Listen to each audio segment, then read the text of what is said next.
ஐயா போட்ட ஈடோல எல்லாம் ஊர் மக்கள் எல்லாம் விளம்பரம் போட்டு எங்களுக்கு ஆத்துக்குறவு செஞ்சது ஐயா மாமா ராமதாஸ் ஐயா தான். எங்களுக்கு வெற்றி ஐயா தான் சொல்லக்கூடியவங்க ஒரு நல்ல இடத்துல அவங்களுக்கு ஒரு நல்ல மாதிரியான வீடு கட்டி கொடுத்தா இந்த மக்கள் கொஞ்சம் நிம்மதியாக வாழ்வாங்க. ஏன்னு கேட்டால் நம்மளோட குழந்தைகள் வந்து சாதாரண மழையில் நினைஞ்சிட்டு போனோம், கொடை எடுக்காமல் போனால் நம்ம சத்தம் போடுவோம், ஜுரம் வந்துடும் சொல்லி.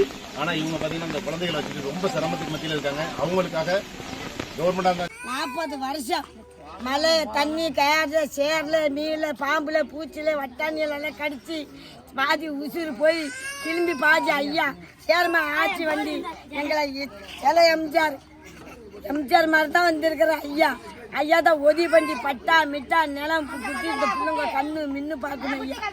உங்களுக்கு உதவி சேர்மன் உதவி பண்ணாங்க. இன்னைக்கு பட்டை வாங்கி கொடுத்தோடனே பாதி உசுறு வந்து போன உசுறு திரும்பி எங்க பாதி உசுறு வந்துச்சு. ஐயாக்கு எங்க கஷ்டம் இல்லாம எங்களுக்கு நல்லபடியா செஞ்சா ஐயா வீடு பட்டா நிலம் எல்லாம் கேட்கல, வீடு பட்டா வாங்கி கொடுத்தா போகும். அது போட்டு ஐயா சாவர முட்டை ஐயா தொட வெட்டி தான் வெட்டியே இருக்கும்.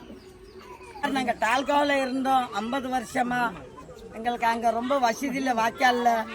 அப்புறம் அங்கே இருந்து ஒரு கல்யாணி அம்மா எங்களுக்கு கொஞ்சம் துணி உதவி பண்ணாங்க. அதுலேருந்து என் மக்களும் தூக்கியால இங்கே போட்டாங்க. இருந்து சார் நாங்கள் இங்கே வந்து இப்போ 40 வருஷம் 30 வருஷமாக கிடக்குறோம் சார். ரொம்ப பாம்பு பூச்சியில் தண்ணியில் புயல் காற்றுல கஜா புயல் ரொம்ப அடிபட்டோம் சார். ஒன்றுமே உதவி பண்ணதில்லை சார். அப்புறம் அதுக்கு பிற்பாடம் செந்தில் ஐயாவும் சேர்மன் அம்மாவும் கொஞ்சம் உதவி செஞ்சாங்க, கொஞ்சம் உதவி பண்ணாங்க சார். அதுக்கு பிற்பாடம் தான் ரொம்ப வருஷமாக கறந்துக்கிட்டு ரொம்ப சங்கடப்படுத்தோம் சார். சாக்கடையில் குப்பையில் அதில் கறந்துக்கிட்டு செடியில் மலையில் தண்ணியில் அதில் இருந்து இப்போ ஐயா வந்து முதலமைச்சர் ஐயா தான் வந்து கொஞ்சம் பட்டா கொடுத்து கொஞ்சம் உயிரே கொடுத்தாரு எங்களுக்கு. வணக்கம். ஐயாவுக்கு உதவி பண்ண ஐயாவுக்கு எங்க